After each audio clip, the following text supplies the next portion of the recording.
Hey, everybody, welcome to the True Crime Squad. I'm Kristi Brower, here with my sister, co-host, and partner in crime, Katie Weaver. Hey, Katie. Hello. How's it going? It's going good. It's beautiful and sunny. And Mm-hmm. what can I say? The You dogs are know, playing outside. The pigs are playing outside. great. Yes. We'll still probably do at least 2 more winters before Yeah. before actual Yeah. spring, but it sure feels like it right now. It's beautiful. It We've is had gorgeous several days of outside. blue sky. We have. We've seen the sun more in the last few days than we have in quite some time. It's Yeah, been really I know. nice. I know it is. Well, today is a special episode. As you Mm. all know, if you follow us regularly, the trial for Chad Daybell is starting. They Yeah. start voir dire on April 1st, and like it's all happening. Yeah. So we felt like it would be good to do for those of you that have joined later in the game and don't feel like watching, I don't know, at least 200 hours worth of podcasts about this case leading up to now. We thought we'd do kind of a sum up of the case Hmm. up to the point we are now. And then we're going to do another episode kind of about the trial itself and what we expect and what we know is coming and things we don't know that we're curious about and stuff like that. That will be a second episode. Hmm. But today we want to start talking about the events of June 9th, 2020. Yeah. Yeah. So June 9th, 2020 is the day that law enforcement found J.J. Vallow and Tylee Ryan's bodies buried on the property of Chad Daybell. Hmm. Y'all, I'm sure, remember this. We thought Yeah. we'd talk about Chad. We've got, we've talked about Lori a ton and did Lori's trial. Here's a picture of both of them in earlier days in court. Hmm. But we thought we'd kind of just take this from the Chad side of things since we're heading into the Chad trial. So, Katie, what do you remember about that day? Oh, gosh. So at the time, my daughter was the editor of her high school newspaper. And the instructor, or the adult instructor of the paper, her husband was a police officer in Madison County, and so she kind of had the inside, look. And Mhm. already, my daughter and the school photographer had attended some press conferences with the Woodcocks when Lori had been extradited and arrested, and she'd already been involved in a few things like that because of that. But then that day, her instructor texted her that morning and said, they're finding something at the Daybell property, and there is a press conference about a mile from there, and you need to get there as fast as you can. And so she and I went, and, um, you know, she just felt really weird about going by herself. She was meeting her photographer there. I mostly felt like I really wanted to go.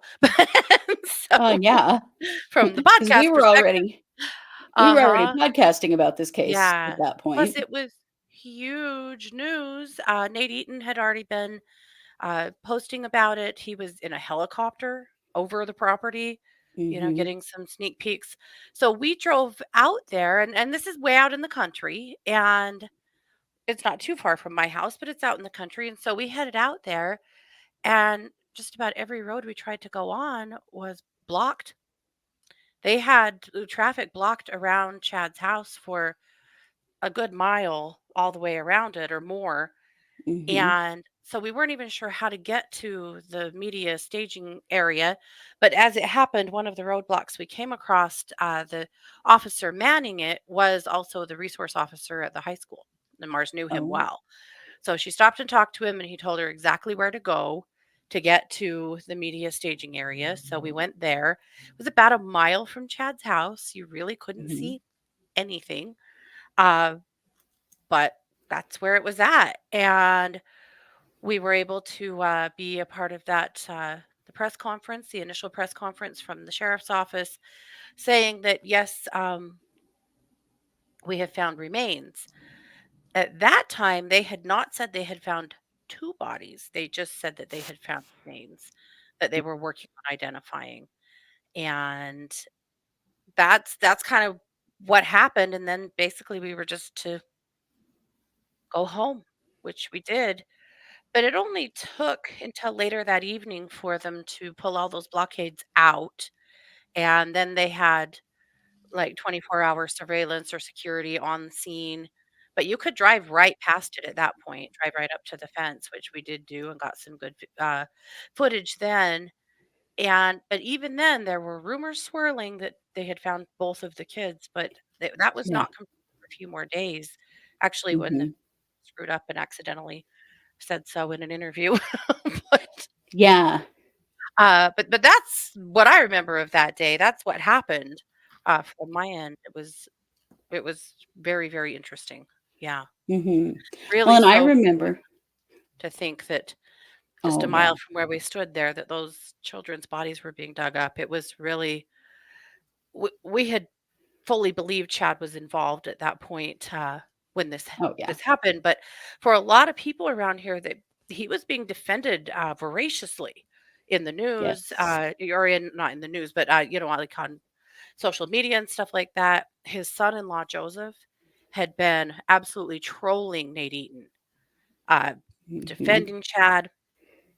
And in fact, in the live stream when he's flying in the helicopter that way, Joseph was in that chat, making snarky comments. And he said, "I'm on my way, Joseph. See you soon."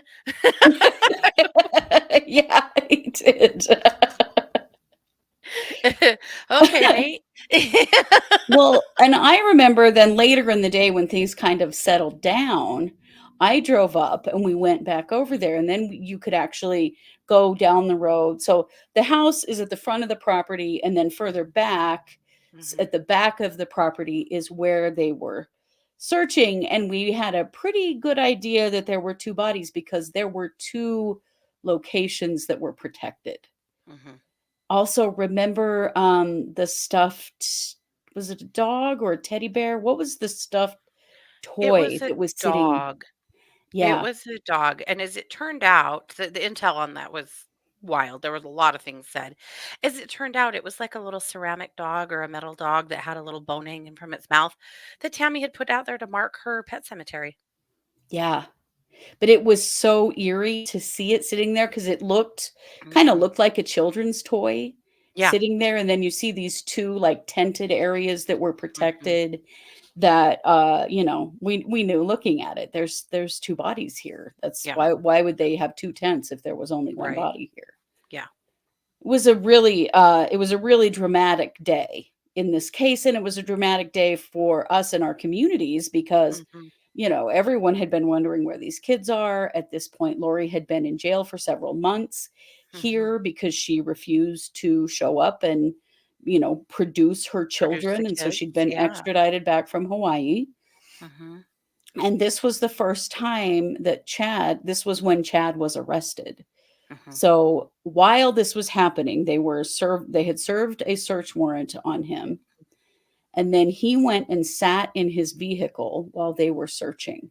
Mhm. And there's a rather famous, phone call, which you've probably Yeah. heard. It was in Lori's trial. I'm sure we'll hear it again in Chad's, between Lori and Chad. And Mhm. it's a very, they know they're being recorded, so they're, like, Mhm. saying things without saying things. Mhm. Like, they're searching the house, and they're searching the backyard, and Lori goes, "Oh," and, like, some Mhm. stuff like that, and she's like, can you call me later?" And he said, "I don't know if I'll be able to," because he Yeah. knows. Yeah. We also know that that day he called Mark Means, Mhm. who was Lori's attorney at the Mhm. time, who then could not be his attorney. Mhm. Although we did find out later that actually Mark Means had been Chad's attorney at one point. It was a Uh-huh. big mess.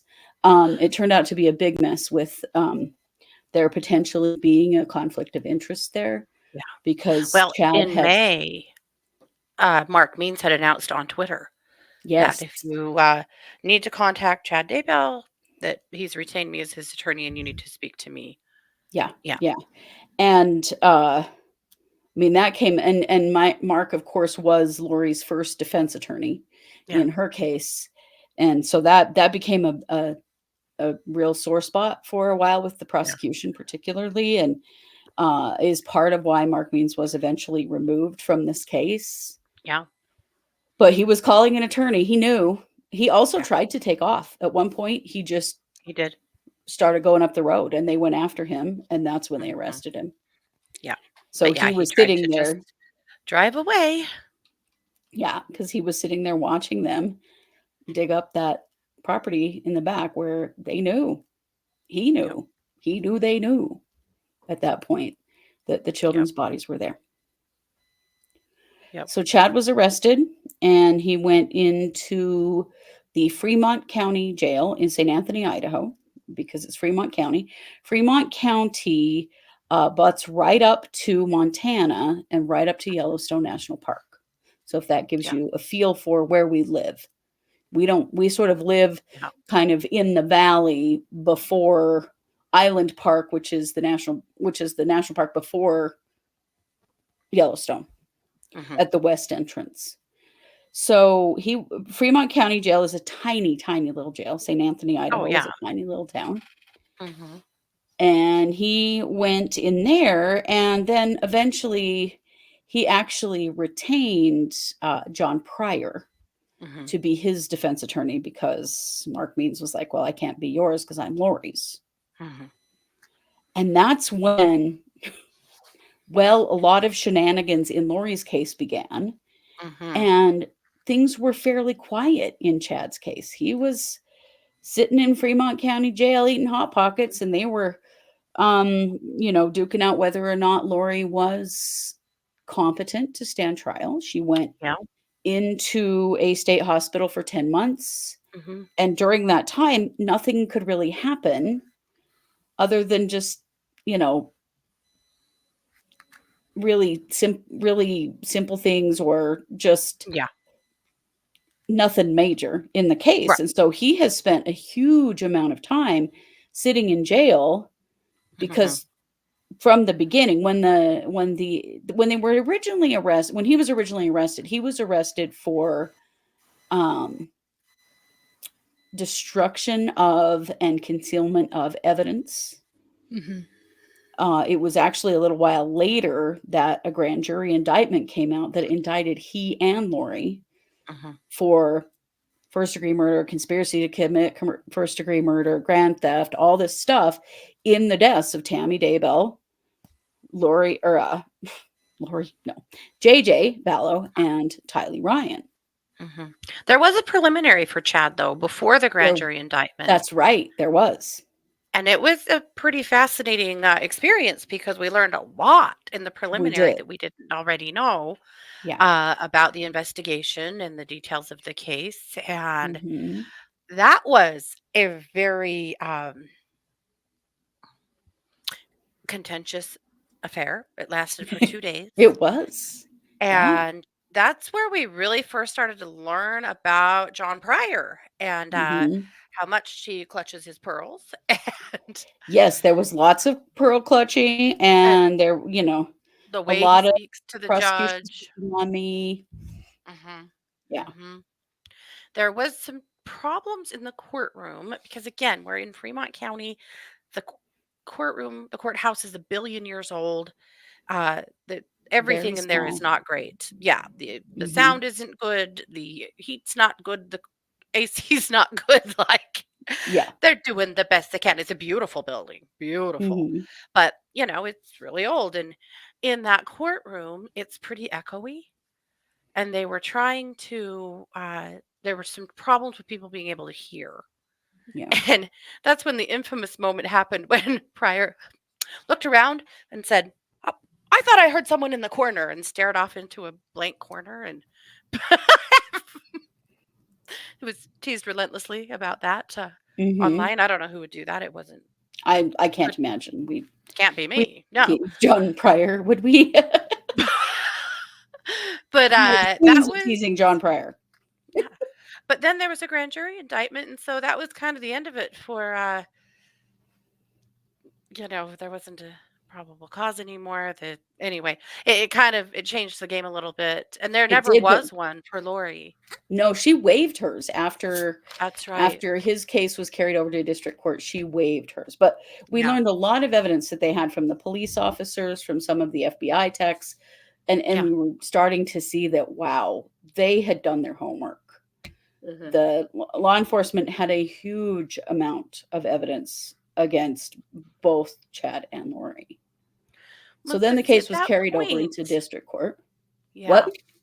At that point, nobody was really totally sure if these two had been having an affair or what their connection was, how they were together, like, what was happening. Remember, they were Mormon. And so it was pretty shocking to see the extramarital stuff. And, again, there had been so many people defending Chad that he was a really good man and he would never do anything like this. And like it should. All that whole summer sent shockwaves through this whole area, through the members of the Did. church, through the members of the church who specifically were kind of following some of the stuff that Chad was getting in on. We still, at that point when the kids were found, they were still searching Yellowstone. Right. They Because were. initially the last picture of Tylee alive was in Yellowstone. And so there'd been a lot of kind of on the DL searches of Yellowstone, and they were still searching Yellowstone at that time Mhm. for the kids. So, I mean, you have to understand at that moment, we just didn't understand very much about who these people were because Lori's not from here. Well, neither's Chad, but Lori had only lived here a hot minute when this all happened. So, Right. who these people were, what happened, why it happened, what was the truth versus what was the rumors that were going around. It was a lot. It's all anybody could talk about. Oh, yeah. Oh, yeah, and then the vigils started occurring for the Yeah. kids Hmm. once because eventually, of course, it was, released to the public that, yes, they had in fact found the remains of Tylee and JJ on the property, and then we start to learn a lot more about the other things that have gone on, including the death of Chad's wife, Tammy Hmm. Daybell. Tammy's death, occurred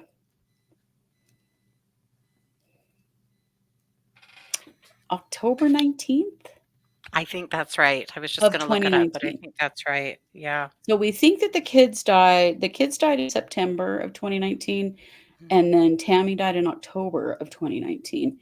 Her death was originally ruled, a natural death, Yeah. and he, refused an autopsy and immediately, had her buried in Utah Mhm. within just a handful of days. Mhm. All of that had happened, and so this was another story that we didn't know.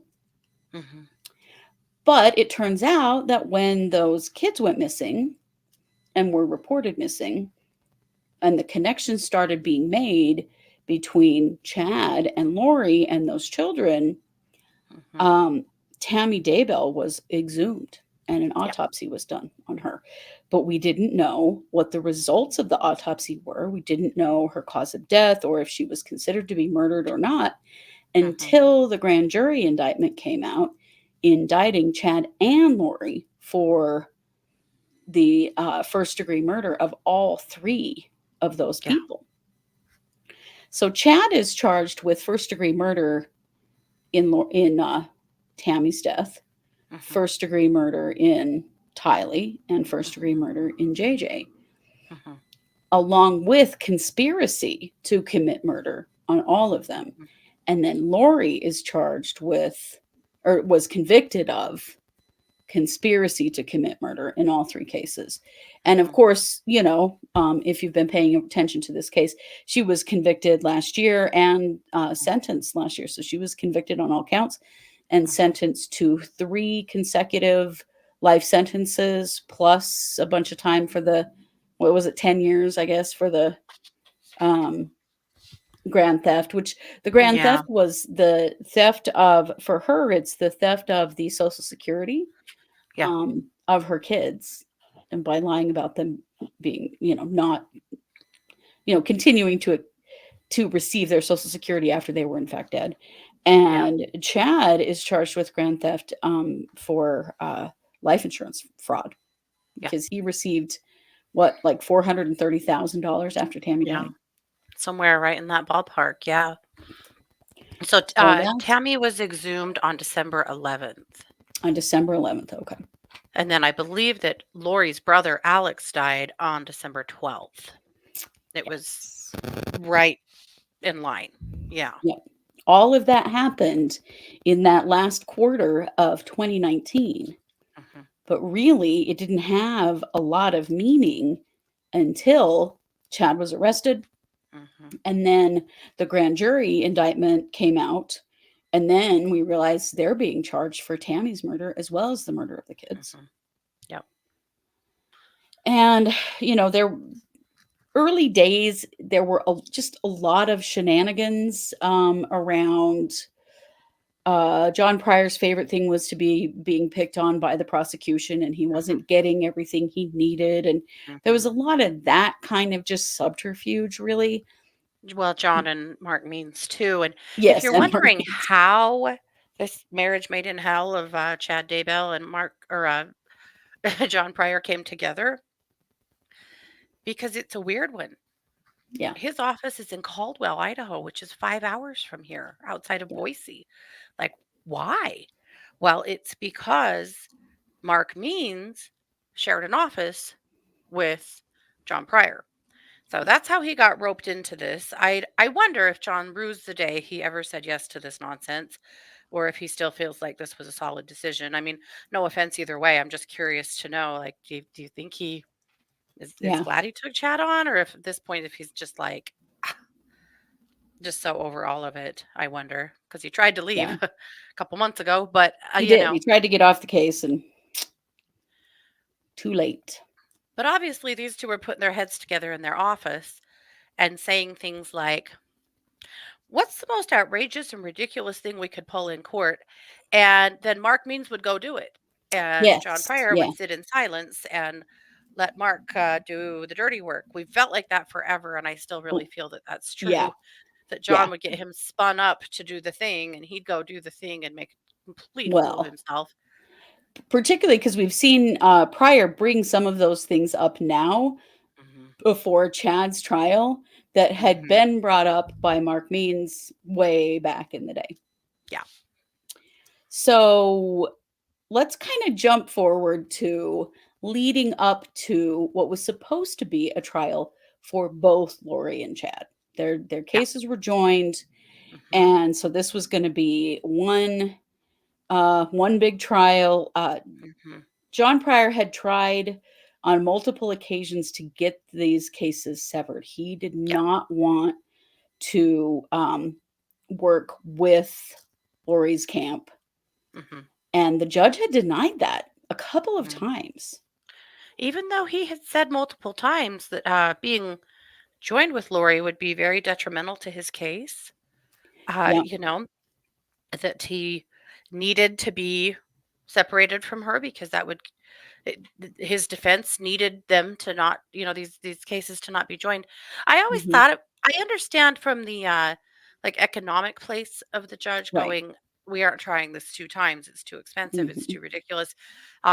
It's a disservice if one of you gets a sentence different than the other, and then that causes appellate issues, and we're doing it together. But at the same time, every time Pryor said this would be damaging to my defense, you kind of go, okay, well, what's more Yeah. important, the Was economy of the courts or due process? You know? right. There were real questions about that. And then Hmm. as we were getting very close to the start of what was supposed to be the start of these trials, Hmm. a big kerfuffle happened around discovery and Hmm. discovery that the prosecution had to turn over to the defense. There was a big fight and misunderstanding about the notifying of any expert witnesses they were using and what the actual date for that was. Mhm. And when it came right down to it, what happened is that the defense, both defenses, had requested a bunch of recordings, video recordings of visitation at the jail for Chad and Mhm. for Chad, right? For Or for Chad, Lori? yeah. For It Chad. was for Yeah, Chad, yeah. that's right. Because Lori wasn't really getting visits, but Chad was getting apparently a lot of visits. Well, there were hundreds of And them, yeah. yeah, and the defense wanted those recordings. Mhm. Well, it turned out they had requested them repeatedly. They had been requesting them for more than a year and still had Mhm. not received them at the time that discovery was due for Mhm. the trial. So there was this really crazy hearing, and we Mhm. were there in person because Mhm. the other thing that kept getting argued throughout that time was whether there should be cameras in the courtroom. Mhm. And initially, the hearings were all live streamed by East Idaho News, and so we Mhm. were piggybacking off from that to watch them and live stream them for you and talk about them. And Mhm. then the judge took that away and took cameras out of the courtroom completely. So we started going to court at the Fremont County Courthouse. Yeah. It's what, about 45 miles for me? It's Yeah, about 20-ish miles 20-ish for miles you. for me, yeah. And so we would go up there and go to court. So we were Yeah. in court. They were arguing about all of this discovery, and they Mhm. bring up the defense teams bring up this discovery that they still do not have. Mhm. And when the judge starts to look at this and realize how long it has been since they have requested this, Mhm. there is a huge problem Yeah. because the prosecution is definitely uh, at fault here. Yeah. Yeah. So at the time, Lori had not waived her right to speedy trial. Mhm. And Chad had waived his right to speedy Yeah. trial. And that's a big deal. That's a constitutional right. And if Mhm. you don't waive it, then your trial has to happen within a certain time period or they're Yeah. violating your constitutional rights. So this was going down. And of course, the death penalty at that time was attached for both of them. Yeah. So this was a huge deal. And I will never forget this hearing because it was just dumbfounding Mhm. that the judge found that the only remedy for this discovery issue and some touched DNA that had Mhm. not been processed. There had not been enough time to process it. The prosecutor's office didn't see it as a priority, so they didn't want to process it. Mhm. And Lori's defense was like, well, it doesn't matter to us because we speedy trial is attached here. We got to go to Yeah. trial. Yeah. And John Pryor came out for Chad's team and said, we want this evidence. We want to process it. Total Mhm. bullshit. Never have. Mhm. Anyway, so they've got Well, this conundrum. 2 different labs had already looked at that piece of DNA and said, "There's not enough here for us to do anything with it." Yeah. So they were going to try to get it to a genealogical DNA Mhm. lab and try to get something out of it, but it became so these two discovery issues, the DNA and Mhm. then those recorded visits, became the impetus for a huge change in this trial. Huge. Huge. First of all, the judge had to sever the cases because Yep. Lori's team had to move forward, but Yep. Chad's team wanted to wait to do that DNA, or so they Mhm. said. Pryor found a way to get these cases separated, is really what Yeah. happened. And to And have then time to go through those hundreds and hundreds of, a jail visit calls from Chad. Yeah. recordings. Yeah. So then the other thing that happened is that the judge had to figure out how to remedy the fact that those recordings had not been provided to Lori's team, and there was no way that there was time for them to get them and review them before the trial was scheduled to begin. Mhm. And so the judge said his only possible remedy that maintained her constitutional rights was to drop the death penalty in her case. Mhm. So she went to trial. Chad didn't go to trial, They dropped the death penalty for her, but it is still attached to this day for Chad. Yeah. That was a wild, wild day in court. It I was. think everyone felt like they'd, been on a giant roller coaster by the time that was Hmm. over. Well, and the way they do things there is um, you have to wait downstairs until they are ready for people to come to the courtroom. Then you go upstairs, you go into the courtroom, you sit and wait. They're on these church bench type or church pew type benches that are incredibly uncomfortable. So So you sit uncomfortable. there, you go through. If there's a moment where the judge decides he needs to meet with counsel outside of the public's eye, they make you all go back downstairs and wait Yes. Not just until outside of the courtroom, down a level. downstairs. That's Yeah. how worried they were about anybody being able to overhear their Hmm. discussion about all of this stuff. Hmm. Which I mean, the whole building is marble and everything carries. I kind of get it, but at the same time, like, so you go back downstairs and you'd wait until they said you could come back, and you'd come back, and it was one of those days where you were up and down the stairs several times, waiting and Yep. waiting. Judge Boyce is really, really cautious and careful, and Yeah. so he doesn't do anything flippantly, he No. or spontaneously. He will stop, take a break, go back to his chambers, talk to his clerk, research something. He doesn't just make rulings off the cuff in any way. And so, and Right. these were huge. And so he had taken a pretty long time to sit with these rulings to decide what to do. And yeah, it was a lot. It was a very big day. It was a very long day. Yeah. It was a lot. And then everything changed because all of a sudden, then all Hmm. of the attention is on Lori and Lori's trial. Hmm. And things just sort of fall off for Chad because he's just going Hmm. to sit in jail while she, has a 2 month trial, which we did go Hmm. through, and all, Yeah. all that stuff happened. Hmm. So I think we'll stop it here. So this is kind of the lead up, Hmm. and then we'll have a part 2 episode where we will go through like what's happened in the last couple of months leading up to Chad's trial, because that's kind of Hmm. when things picked up again. Things got real quiet and all the Yeah. focus was on Lori. Well, Hmm. now all the focus is on Chad, and a lot of things have been happening leading up to the beginning of this trial, and it's March 18th, and it's Yeah. going to start. Voir dire starts on April 1st. So it's coming right up. Mhm. Well, and Chad has to be in Ada County Jail by the 22nd. Yes, So it's within the next 4 days. So he could already be gone and maybe we just don't know it yet. he But could. he has to, I haven't seen it come up on the Vine yet, so I don't think so. But he's within the next few days, he will be out of here and transported to Ada County, and he'll stay in the jail there until this trial is over. Mhm. And then likely he'll come back here until sentencing.